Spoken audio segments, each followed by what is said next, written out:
Tragic food stores are empty. Now, a grim reality at a time when pressure is piling on the government in case of a full coronavirus lockdown. Now, it further says to feed the most vulnerable Kenyans, who are 14 million in official statistics. Now, we're just focusing today on the implications of the coronavirus affecting and how it's affecting our populations, and if there is a need, and following its possible spread to there's a need for total lockdown, then a lot of people are going to suffer, and food reserves are one of the areas that they're focusing on this morning. Now, when you take a closer look at this page, you're being given the numbers. Now, it says 14 million poor.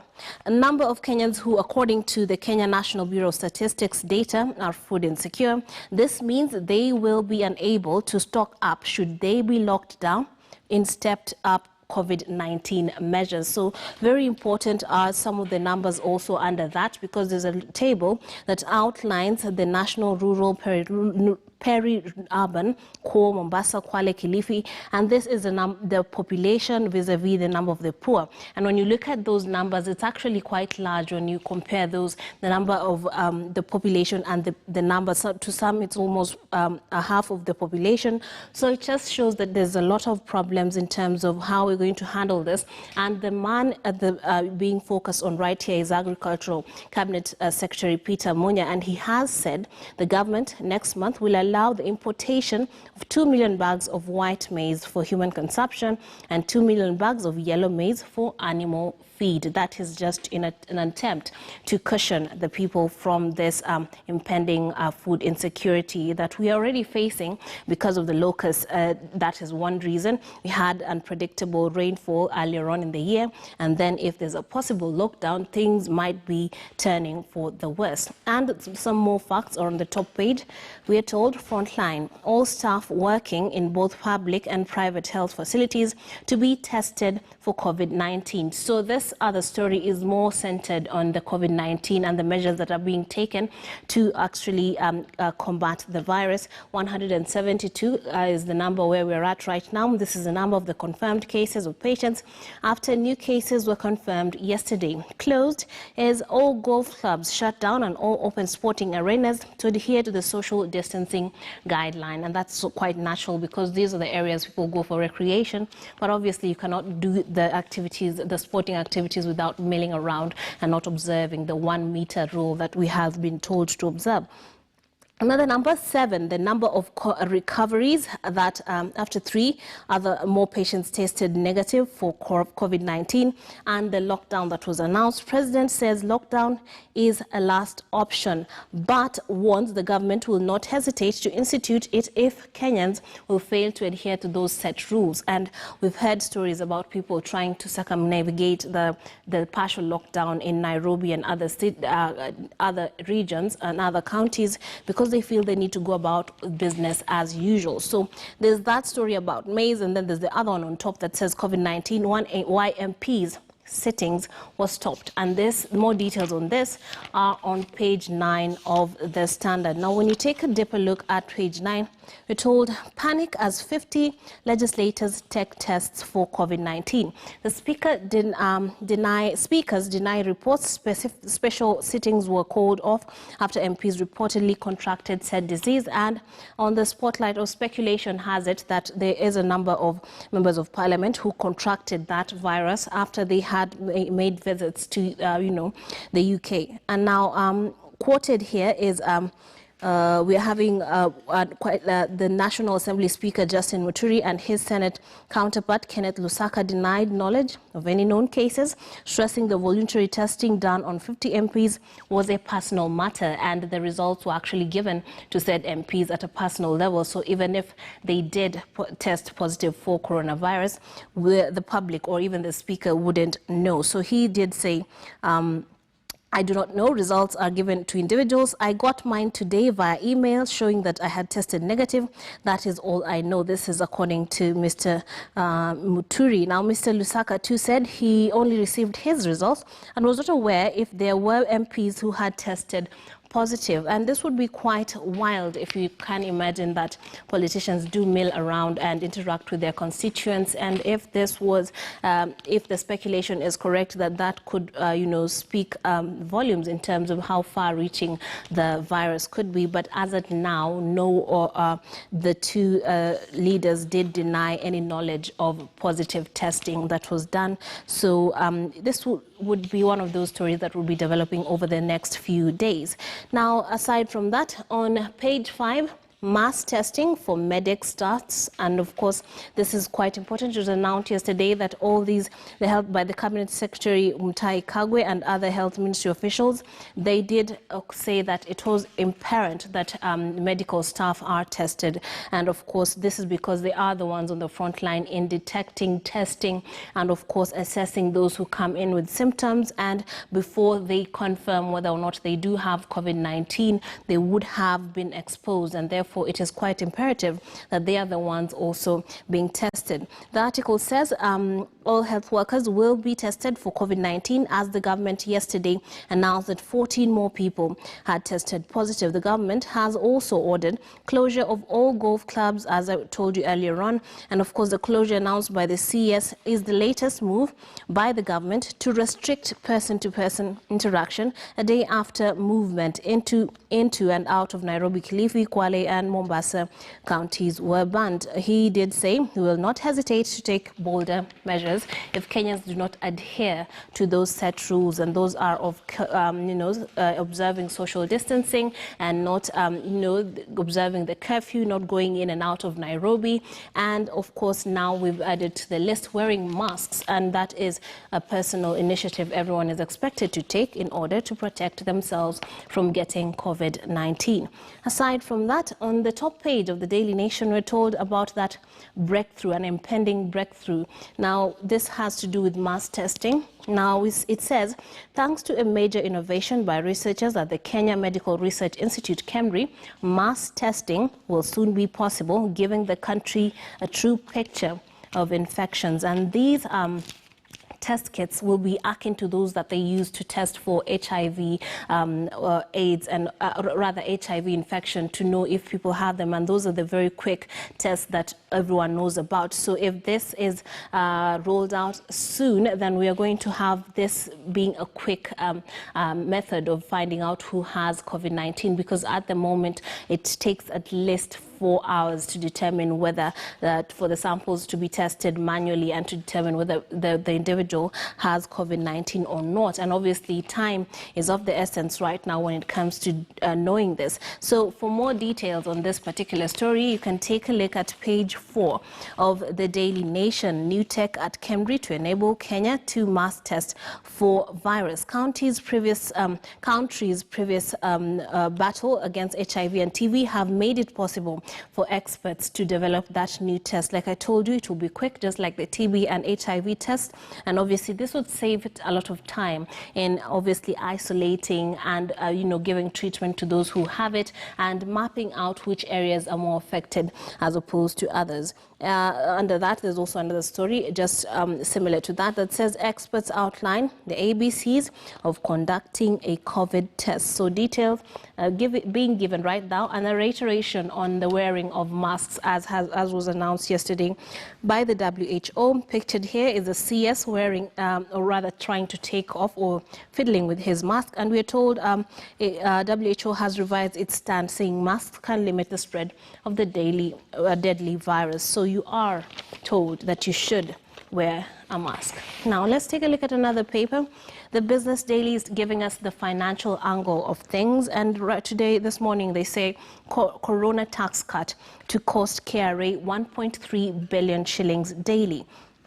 25% payee top tax band has reduced to 25%, from 30%. That was one of the raft of measures that were given earlier on in a bid to cushion the common wananchi or the working class from the effects of this virus. But then we're told the proposed income and corporate tax cuts aimed at protecting the economy against the effects of coronavirus pandemic will cost KRA 1.3 billion daily over the next 3 months, Parliament's Budget Office has warned. And of course, the Parliamentary Budget Office, the unit which advises lawmakers in financial, budgetary and economic matters, said revenue collection will drop by 122.2 billion shillings between April and June if lawmakers adopt those tax cuts. But of course, it seems like a catch-22 situation on whether will you cushion for the government, will they cushion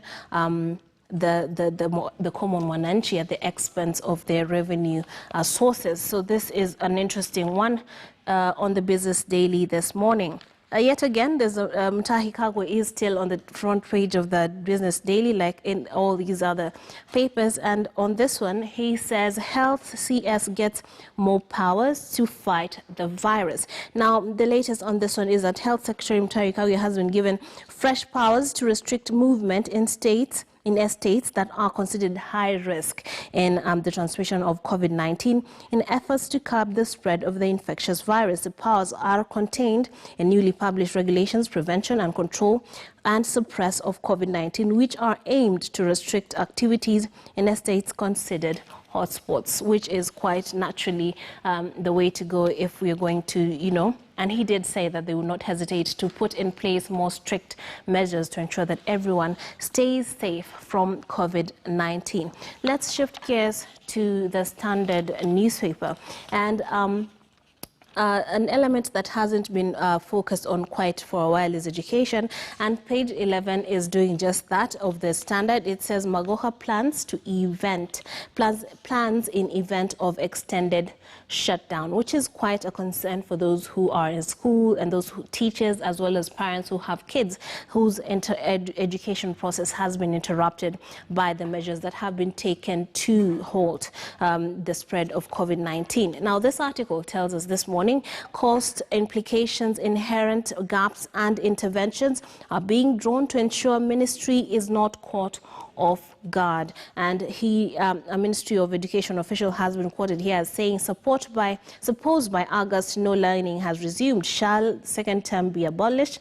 And should this progress to September? Should examinations be rescheduled? Those are the many questions that officials are asking themselves as they look forward and try to forecast how they can tweak the schedules and the calendar in order to adopt to the current situations and current realities. So this is quite interesting that this, and actually I think quite responsible, because a lot of questions are lingering on the minds of parents and of course some of the students on what's going to happen, even though as they continue their studies, even at home with modules that have been given out, what's going to happen really when with the rest of the year? How will they sit for their exams? So these are pertinent questions that the Minister, George Magoha, is looking into right now. It says our schools officially closed Friday. The Saturday established that the ministry is mulling whether the lessons should continue or the timetable can be adjusted. And of course,